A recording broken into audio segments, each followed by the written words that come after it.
So this whole fat thing is fascinating because for years folks have been taught, monounsaturated fats. But what you're saying is that for a reversal process, to actually reverse coronary artery disease, to reverse diabetes, it's really best to shy away from refined fats, period, and to get your fats from more natural sources like the olive, not the olive oil. Yes, I have an acquaintance who has very bad heart disease, and he was drinking, several tablespoons of olive oil a day. Ooh. Because he thought it was good for his heart. It will help reverse perhaps the plaque, but while you're doing it, you've lost the ability to make nitric oxide and dilate your arteries. And so if you have an event before the plaque's reversed, you cannot dilate your artery and you have major problems. Wow. So while olive oil is one of the best oils, if you have critical disease, you're better off to eat the olive. Well, you say, well, the oil's in the olive. Yes, but it's presented in a much slower fashion to the body than the refined product. And that's really the key. We understand it with carbohydrate because we all understand that if you chew on some whole wheat bread, that's probably good for you. But if you took the starch out of that wheat and refined it and made sugar, that we'd say, oh, well, that isn't as good for you. Same is true with fat. Okay. If you refine the product enough, the body doesn't handle it well, and you get problems like you lose the ability to dilate your arteries. That's why this diet, it's good for anyone, though not necessary for everyone. It's good for them, and it is particularly important in people who have critical arterial disease or diabetes type 2, and they're wanting to reverse them, not just treat them, reverse them. Okay. So Mary, what you're doing is literally going door to door and talking to restaurants? Exactly. And so we've gone in. Actually, I've taken with me another one of Tim's patients, Lisa Ward, and she used to work in restaurants for over 20 years, and she's fantastic. She comes with a virtual menu, and most chefs that are good can look at a menu, look at the items, and they don't even need a recipe. So they're very excited because at first they're like, I don't know if we can do this. And then they see that, oh, well, I think we could. And that's what's exciting. They're very willing and interested in helping. That's awesome. And so that has been exciting. I didn't know what kind of a response we would get, but they're very open. Okay. So we made up a little certificate. Let's we see have it. one You have here for the different restaurants that have already started. And of course, there's still options for other people that we haven't gotten to yet. Right. But we've dropped off information that tells them exactly what's expected.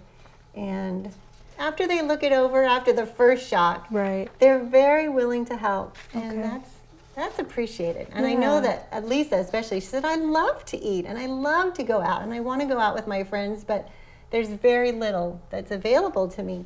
So she's excited, very excited about this whole project. So is the goal that they would have at least one item on their menu, and that item would be certified, if you will, it has met certain criteria, and that once that has been accomplished, they'll receive this certificate, and then folks who visit that restaurant will know that, there are options available. It's very difficult to go into a restaurant and bring a big list and say, could you please not put this and not put that and no oil and take the croutons off and no dressing. It gets to be old after a while. Well, and they have been willing to do it, but it's especially with a group and you just want to order. Right. And so that's nice. And that makes them a participation in community wellness, which I think sends a message to the entire community. Right. We're working together on this. Okay, wonderful. And there'll be an icon next to the menu items or whatever. So in theory, once you're finished with your work, assuming that things go as well as they have certainly started off, I could go out to eat every night of the week and find something decent. In theory, I think so. We're getting there. We have 5. You could go out 5 nights a week so far. Well, but it's getting more and more. Okay. That's wonderful. And the importance of this is for reversal, but I assume that those of us who may not have coronary artery disease? Sure. Not only is it able to reverse, and that's been well documented by Dr. Dean Ornish, by Caldwell Esselstyn from Cleveland Clinic, and others. But it does prevent heart disease, no question about that.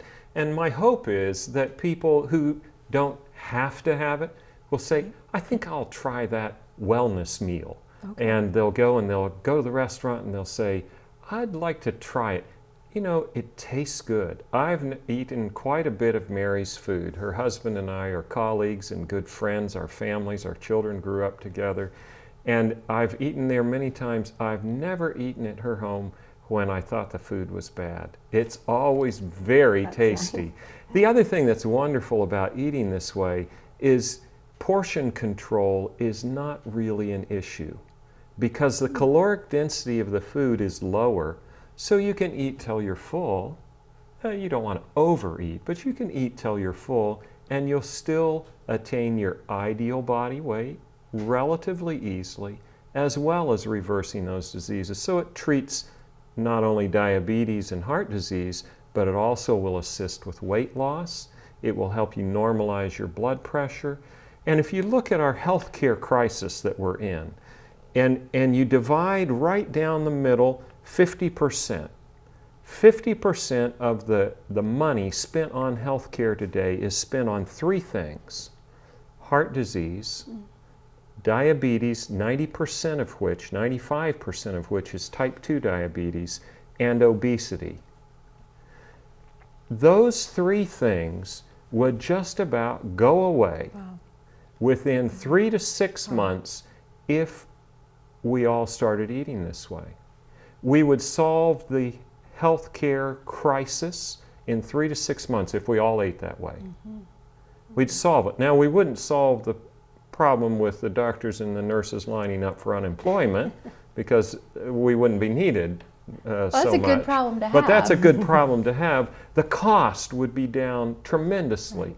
And this is something that's often ignored in our current discussion on healthcare. How much am I responsible for the problem? And how much are we as community members responsible? Because we need to all work together. The schools need to work together with, for health. The restaurants need to work together. The gyms need to work together. Our community is wonderful. They put in the bike path. We need to expand that so exercise becomes available for all of us. So this is just one part of a bigger program. Right. Recently, some people in the community and myself formed a group called Omega Wellness. Well, what is that? Basically, all it is a group working with healthcare, with restaurants, with schools, everyone trying to facilitate community wellness and decreasing our need for acute care intervention.